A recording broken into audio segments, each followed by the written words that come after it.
Hello and welcome back to another visual pattern challenge. Here is our pattern today. There's step 1, there's step 2, there's step 3. Your challenge is to predict the number of stars in step 4. If you can do that, can you predict the number in step 43? And can you write an equation that could be used to predict the number of stars in any step at all? That's the challenge. If you'd like to accept it, pause the video and see what you can do.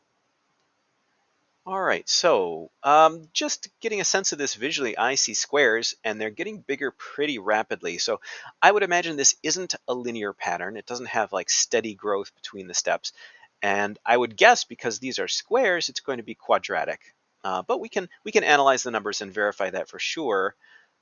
Let's see if we can predict step 4. So this is a 2 by 2, and this is 4 by 4. And this is 6 by 6. So that pattern 2, 4, 6 on a side, I would guess this is going to be 8 by 8, a square of 8 by 8 square of stars. So that is 64, 8 times 8. So I'm going to predict 64 stars in step 4. There is some shading going on here. Here's one light blue star and the rest dark. Here's 2 light blue stars and the rest dark. And here's 3 light blue stars and the rest dark. I guess that corresponds to the step number, the light blue stars, but it doesn't really give us much help with figuring out an equation. So I guess what I'm going to do first of all is analyze these numbers. So I'll put the step number and the number of stars in a chart. And in step 1, we've got 4. And in step 2, we've got 16. And in step 3, we've got 36. And in step 4, we're predicting 64. So let's take the difference between each step. 16 minus 4 is 12, and 36 minus 16 is 20, and 64 minus 36, let me do this in my head. So I'm going to add 2 to 64, that's 66. If I did the subtraction, then it'd be 30, then I have to take the 2 away, so that's 28. We did not get a constant in our differences, so we'll take the difference of the differences. 20 minus 12 is 8, 28 minus 20 is 8, aha! So we've got a constant in the difference of the differences. That means it is quadratic. There's going to be an x squared in here somewhere. Now, often, if you end up at a quadratic, I'd suggest, well, try to find the square of each step number in the shape, block them off, and then sort of see what's left over. In this case, I think it's maybe easier just to go on this intuition we got from looking at it. To me, it looks like the sides of the squares are just the step numbers doubled.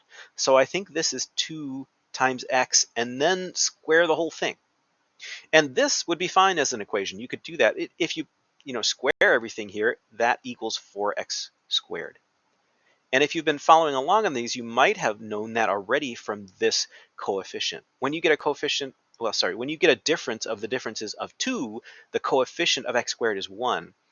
If you get a difference of the differences of 8, that coefficient is going to be 4. It's always half of that number.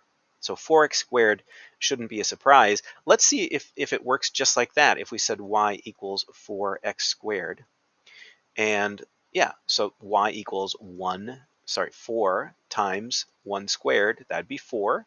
Here we'd have y equals 4 times 2 squared, that'd be 2 squared is 4 times 4 is 16. Yeah, that's how many we have there.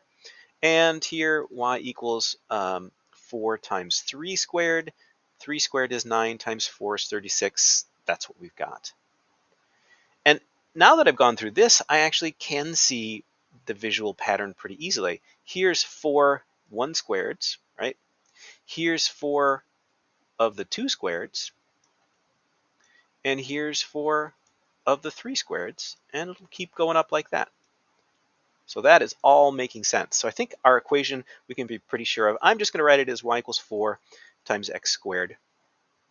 To calculate the number in step 43, we've just got to put 43 in for x in our equation now. So y equals 4 times 43 squared. And 43 squared is 1849. So 4 times that.